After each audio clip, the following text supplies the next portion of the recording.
Today I'm stepping down from the Dignitas roster. When I signed on this split, it was as captain, and that came with a lot more responsibilities, both in the game as well as outside of it. And as a captain, you have to be able to lead your team, and they have to be able to follow. I was not the best leader, and I did not get much following. I think the main reason for me to step down is just the relationship I had with my teammates.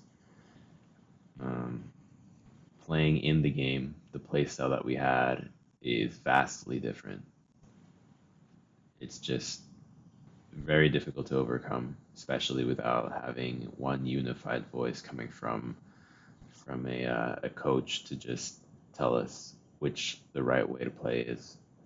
They believe their way is right, and I believe my way is right. It's just word against word. So it gets to be rather difficult to decide on how to play the game without having that one voice for someone. But besides that, um, it proves to be even more difficult when tensions arise between the team because we never really bonded as friends or even as teammates. There just wasn't anything there.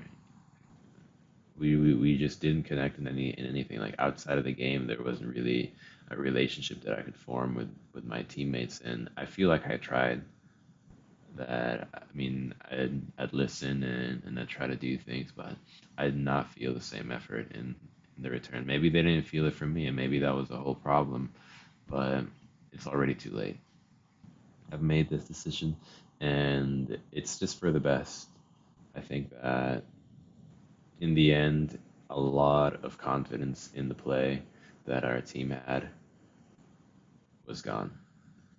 And I think in large part of it was not only in the fact that you're playing with somebody that's supposed to be your captain, but you don't trust and you don't really, it's not really your friend, and vice versa. The same goes for myself towards them. And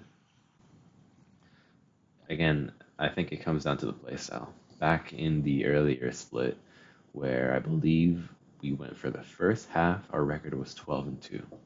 Incredibly impressive record. That's nearly perfect. And then in the second half, we went 2-12. Probably some of the worst records you could possibly imagine. And I think a large credit of that has to come from the wording that we had. Back then, it was the first split, and it was the beginning of a split, which means that nobody has had any chance to see how to play the game. And I think that I was ahead of the curve. I think that I was playing a game in which it was heavily focused on vision control and just warding a lot and keeping track of the enemy's movements and playing according to that, knowing when you can make something happen, when you cannot, when to counter, when to do all sorts of things. With vision, it's practically like seeing your opponent's hands in poker. It's an incredibly strong advantage, especially if you can manage to deny the enemy's vision and control your own. But as the season progressed, we went halfway through, and enemies started copying that. Other teams realized that that was the correct way of playing, and now it wasn't just a matter of the jungler being able to ward that much because you got to remember that wards are restricted to 4 per person, so you can't ward an entire map by yourself, especially when the enemy team is on top of your vision and knows where your wards are and clears 1 or 2 of them. So it needs to be a collaborative effort. And once that happened, I think that's when things started going south because I think that one of the weak points of Dignitas is the vision control. I think that we're just not able to provide good vision control to make intelligent plays, and that's the way I see it. I'm sure they see it differently because they want to play a different style. I mean, hell, Gambit won IEM Cologne playing with practically no wards. They just play all out brute force style, and it works for them. But I just don't think that is the optimal way of playing the game. If it works for somebody else, that does not mean that it will work for you. And with that being said, all the differences in play style create a difference in attitudes, and it creates a divide and a lack of confidence in play. I mean, I wasn't confident in my team being able to succeed just in the laning phase, to be honest. If I was able to get the best ward coverage I could get for a lane, I would still be uncomfortable with the lane being able to succeed, especially if it was a bully lane, which I feel like that is the level that we should be at, but I think that confidence plays a huge part in it. They lack confidence in me, and I lack confidence in them, and then nothing gets done. So you have these really shitty performances in the LCS where nothing really happens. It's just kind of slowly whittled down and lose in the end. So yeah, I've decided to do that, and I'm much happier. It doesn't mean that I'm quitting my professional gaming career. That's not what it means by any means. Because I still want to do this, but I want to do it in a team where I feel like we get along and our play styles are similar, and that's just not here.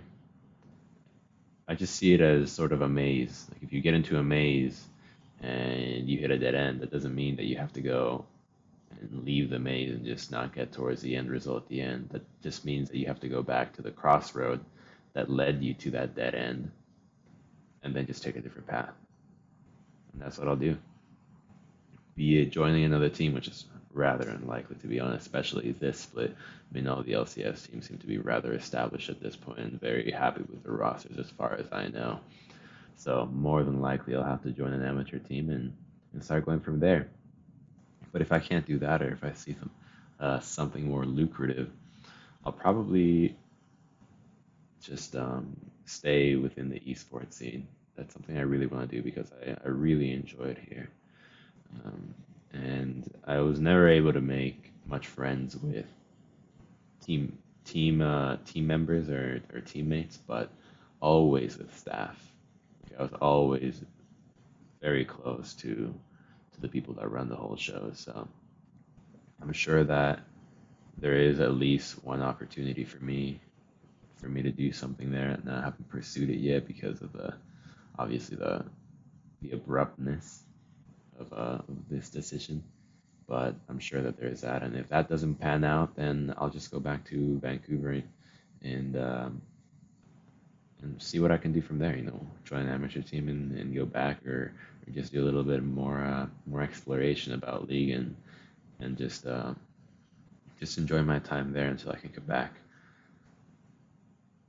And I think that for now I'll be streaming, and I don't think I can keep streaming because it's not what I want to do. You know, it's not. I don't want to be a streamer that just kind of plays the game casually for fun, for entertaining, and I don't think I'm able to maintain a lucrative stream to be able to sustain myself doing that for a living. So there is that downside to it. But I'd like to compete. You know, I want to be able to prove myself out there. But for now, that's just not going to be the case. And I hope that people can see this decision and recognize that it really needed to be done.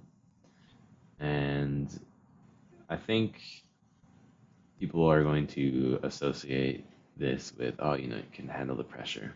Like there's too much backlash against you. There's just a lot of hatred and whatnot, and that's just not true, because I pride myself in having a tough skin and being able to manage situations like this. So I'd always know that this would happen. That I'd always get a lot of negative comments and whatnot, and it never got to me. But the one thing that I didn't expect happening was that it would get to my teammates and it would spread to them and it would end up affecting me.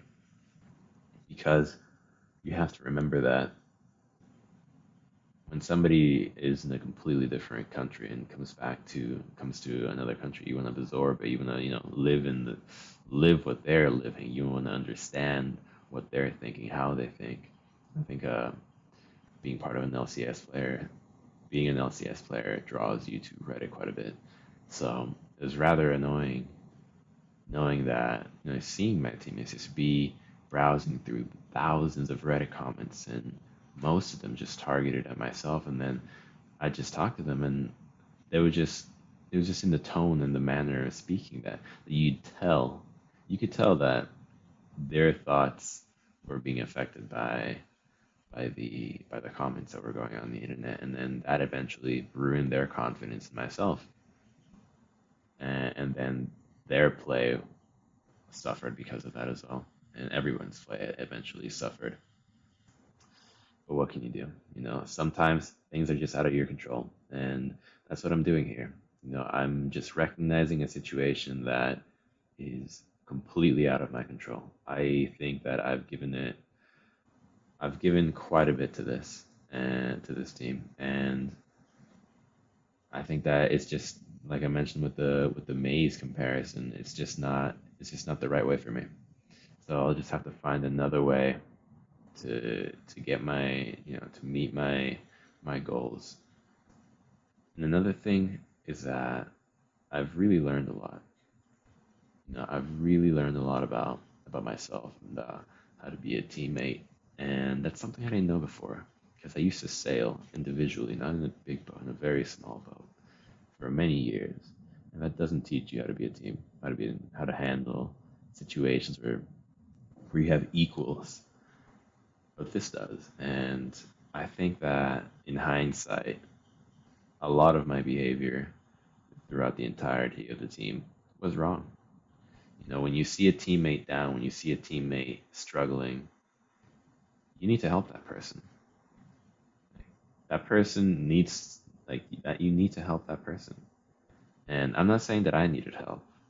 I'm just saying that it's better to acknowledge it, to acknowledge that somebody is is in a harsh situation, than just ignore it and just pretend like it's not there.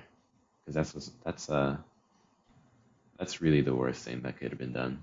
And I'm not saying that for myself. I'm saying that for previous teammates, and I feel bad because when that situation was presented, I acted in the same um, inappropriate manner. So I've learned a lot that, and I've made a lot of good friends here. And not now, as I mentioned before, the friends that I've made have been more so in the industry and less so the actual players, which really is a shame because I think had that been the case, I would not be making this video now. We'd be able to actually succeed as a team. But, you know, you move on and you accept it, and that's what I've done. So I'll be cheering for them because I'm not in bad terms with anybody. Like, I really have done my best to not burn any bridges, and I will never do that. And I wish them the best. But I just hope that you do too.